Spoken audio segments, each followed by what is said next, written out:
বনকর্মীর ঘাড়ে ও হাতে কামড়, হামলা চালিয়ে চম্পট দিয়েছিল রয়্যাল বেঙ্গল টাইগার। আর অবশেষে ছাগলের টোপে খাঁচাবন্দি হলো কুলতলির বাঘ। ছাড়া হয় সুন্দরবন টাইগার রিজার্ভ ফরেস্টে। হাঁপ ছেড়ে বাঁচলেন মইপিঠের বাসিন্দারা।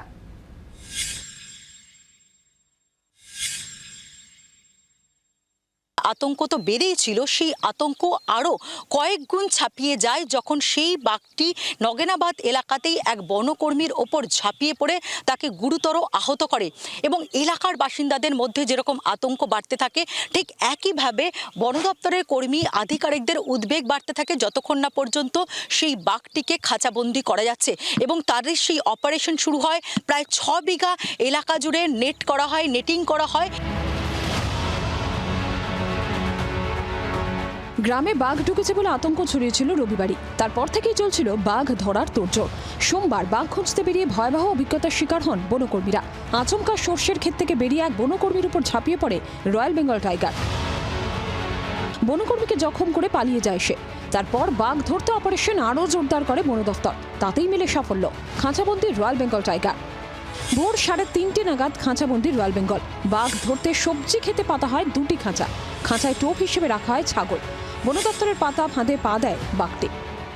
বাঘটা 3:30 নাগাদ ধরা পড়েছে। এখন প্রিলিমিনারি চেকআপটা হবে। চেকআপটা করার পরে যে আমরা দেখি ডক্টর বলবেন কি না কমপ্লিটলি ফিট আছে টু রিলিজ, তারপরে আমরা এটাকে as per instructions of senior officer আমরা বাঘটাকে রিলিজ করবো। জায়গা আমরা এখনও ডিসাইড করিনি। বাঘটা বয়স কত আছে? এবং মোটামুটি 10 বছরের মতো আছে, পূর্ণবয়স্কতা রয়েছে, মেল আছে। বাঘে মানুষের লড়াই ছবি দেখে হতবাক হয়েছিল গোটা বাংলা। ঠিক কি ঘটেছিল সোমবার, তার ভয়াবহ অভিজ্ঞতার কথা জানালেন স্থানীয় বাসিন্দা ভীম মণ্ডল। আপনি কোথায় কাজ করছিলেন এবং প্রথম কি দেখলেন? আমি কাজ করছিলাম, আমি কাজ করতে আসছিলাম। এমন সময় দেখলাম যে ওকে তাড়িয়ে আনছে। এমন সময় দেখলাম যে আমি তো কোনো নিরুপায় আমি একটা গাছে উঠে যাই, শোষণা গাছে, এই গাছে উঠে শোষণা গাছে উঠে যাই।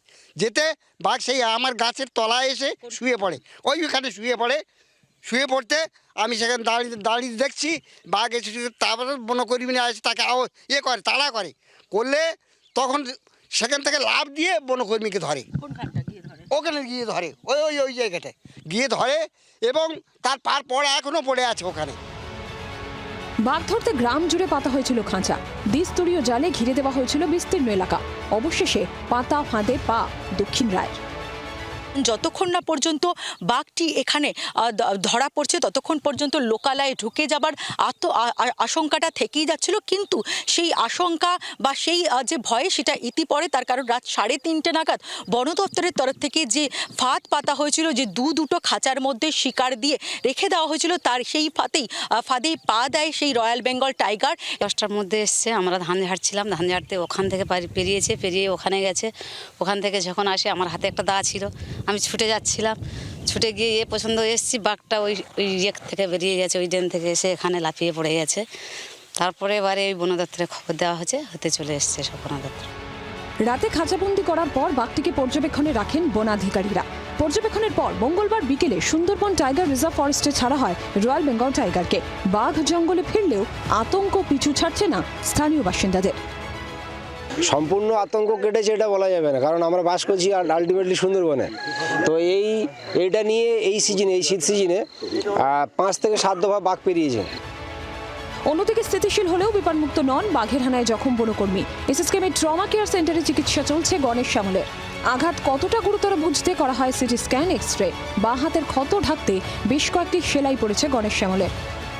পিয়ালি মিত্র, তথাগত চক্রবর্তী, অয়ন শর্মার রিপোর্ট, জি 24 ঘন্টা। বাংলার আওয়াজ, বাঙালির আবেগ, জি 24 ঘন্টা।